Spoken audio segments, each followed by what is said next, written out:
நெஞ்சத்தை கில்லாதே நாளைக்கான எபிசோடில் என்ன நடக்க போகுதுன்னு ஒரு சூப்பரான ப்ரமோ ரிவ்யூ பார்க்கலாம் வாங்க. என்னோட ரிவ்யூ பிடிச்சிருந்தா லைக் பண்ணுங்க. கௌதம் மது கூடவே இருக்கணுன்றதுனால பாத்ரூமில் வழுக்கி விழுந்தா மாதிரி ட்ராமா பண்ண இது தெரிஞ்சுக்கிட்ட சந்தோஷ் மது ரொம்ப ஃபீல் பண்ணி பேசும்போது மது கிட்ட கௌதம் பண்ணுறது ட்ராமா, அவனுக்கு எதுவும் ஆகலை அப்படின்னு சொல்லி ப்ரூவ் பண்ணுறாங்க.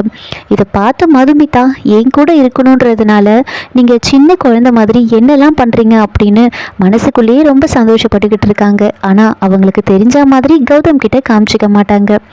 கௌதம் குளிக்கலைன்றதுனால கௌதம்க்கு அவங்களே தண்ணியும் டவலாம் எடுத்துகிட்டு தொடச்சி விடுறாங்க. அப்போது கௌதம்க்கு ரொம்ப சந்தோஷமாயிடுது. இவங்க ரெண்டு பேரும் நெருக்கமாக இருக்கிறத பார்த்த அபிஷேக்கும் அவங்க மாமாவும் என்ன இது, இவன் இந்த அளவுக்கு பொண்டாட்டியை நம்ப ஆரம்பிச்சிட்டானா, இதுக்கு மேலே இதை நாம் சும்மா விடக்கூடாது, ஏதாவது பண்ணியே ஆகணும், அவங்கள பிரிச்சே ஆகணும் அப்படின்னு அபிஷேக் ஒரு பக்கம் யோசிச்சுக்கிட்டு இருக்க, இன்னொரு பக்கம் கௌதம் மது கூட ரொம்ப ஹாப்பியாக இருக்கார். கௌதமே மதுவுக்காக காஃபி போட்டு எடுத்துகிட்டு வர்றது, அவர் பண்ணுற சின்ன சின்ன குறும்பெல்லாம் பார்த்து மது ரொம்ப சந்தோஷப்பட்டுக்கிட்டு இருக்காங்க. இதோட இந்த ப்ரோமோ முடிச்சிருக்காங்க. என்னோட ரிவ்யூ பிடிச்சிருந்தா லைக் பண்ணுங்கள், மறக்காமல் சப்ஸ்கிரைப் பண்ணுங்கள். தேங்க்யூ.